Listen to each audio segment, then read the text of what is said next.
Mopping-up operations are underway following flooding across several areas of Gauteng. Soweto, Lenasia and parts of the West Rand are said to be the worst affected. Several roads have also been damaged. City Power here in Johannesburg says it's dealing with huge power outages and about 4,000 related calls. For the latest now, let's cross to SABC News reporter Nozintombi Miya, who's joined by video journalist Herbert Memela. Nozintombi, a very good morning to you. Talk us through where you are this morning, and absolutely devastating what we've seen in light of the fact this is supposed to be a jolly time. You having scores of people having to do cleanup operations now and basically also try to salvage what's left of their goods. Yeah. Thank you so much, Griselda. You know, it's been quite a tense couple of days in and around Gauteng since Thursday night's storm, obviously compounding the storm that took place from Monday. And where we are standing here at the CMR golf course in Roodepoort, we saw visuals yesterday of the road leading into the golf course absolutely flooded. And the devastation that's wrought has literally not just impacted on motorists, it's also impacted on the golf course and the business of the golf course, as well as on the residents living around that particular road. So on our way here, the water level had subsided, but it's left the road in utter ruins. And you know, what you can see behind me is that the golf course is trying to do what it can to try and salvage the rest of its day. We understand that they were supposed to have a huge golf tournament here from this afternoon and tomorrow morning, and they're now dealing with only a fraction of the number of people coming to the golf course, because obviously that event now has been cancelled as a result of the rain impacting on the golf course. And just to talk to me a little bit more about the impact that the rain has had on this golf course as a business, I'm joined here by the club captain, Mr. Jeff Delp. Thank you so much for joining me, Jeff. You're operating at a fraction of the usual number of people that come onto the golf course. This must be quite devastating for you and your company. That is correct, yes, that is correct. So, you know, we try our best to obviously try and open the course. I was here at 5:30 this morning doing an inspection to make sure that we could, in fact, make the course playable for some of the players who want to come and play. But the financial impact that it has on the club, being a small club that we are, is devastating. Yeah. Okay? And we've just come out from a COVID, as you all know. That effect has just compounded the whole effect that we have at the moment. Yeah, so it certainly has compounded on an already dire situation. Before we talk about the finances of it, Jeff, just tell me about what happened on Thursday evening with the amount of rain that you recorded flooding the golf course. Well, around about midnight, 12 o'clock, somewhere around there, the rain started coming down, and it just continued raining throughout the night. And with the effect of that, we got about 100 mils of rain coming through. But the unusual amount of water that came through across Spencer Road and onto the boundary, as you can see behind me, of the golf course, the wall just couldn't sustain the weight. And of course, everything, the debris that was built up from upstream coming down, just came through the golf course. There are tyres from a tyre manufacturing or a tyre company up the road up there, which is on the golf course. It is total devastation. But it's not on that area down there. It's gone right through down to the bottom of where the flare goes out towards the highway. The water must have been 2-3 meters high. Okay, so it's bad. It's really bad. You know, it's a situation where we're trying to survive, but when you get something like this, it just sets you back. Yeah. You know, the other thing, I can see that the wall itself, the boundary wall itself, is not closed off. That leads to another issue of criminal element and safety. How safe are your members? Well, we've got security guards patrolling the area there. Why is it not closed off? Well, it's a matter of trying to get somebody to come and put something there. Okay, it's emergency everywhere. Everybody's wanting need to block off walls that have fallen down, etc., etc. We just cannot get anybody until next week. Who would you need to come and close? Are you talking about emergency services? Well, not emergency services, but private, you know, companies that have got razor wire fences and stuff like it. Okay, but it's all to do about money.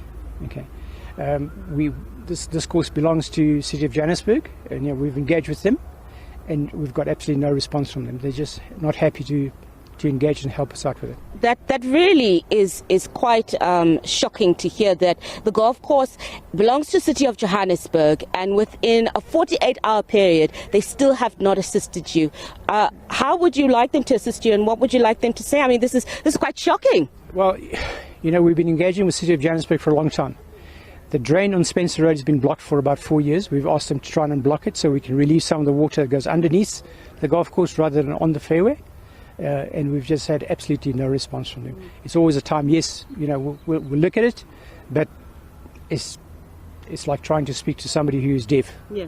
You get absolutely no response at all. And you said you're struggling financially to get a private company to come in to try to close off that gate temporarily, at least until more permanent plans are made. Absolutely. So we've already lodged a ticket with our insurance company. They're going to be here. They said they're going to be here on Monday. They're going to give us the go-ahead, hopefully, to get those walls replaced. So I reckon by Tuesday, Wednesday next week, those walls should be repaired. But the problem is that if the rain comes down again, it is going to the same issue is going to happen. Okay. Until such time that road is fixed and the drains are unblocked by COJ, we are going to continue having a problem. So before I let you go, just tell me about the financial impact that the closure of the golf course has had on you. You're still recovering from COVID lockdown. You're operating at a fraction of the number of golfers that you usually have on a Saturday or a Sunday or a weekend. Yeah. Well, normally on a normal day, we usually take in about 30,000-40,000 rand of income from the golfers that would come through. As you said, today is a fraction of that amount. The golf day that you mentioned earlier on that was cancelled, that was a big golf day.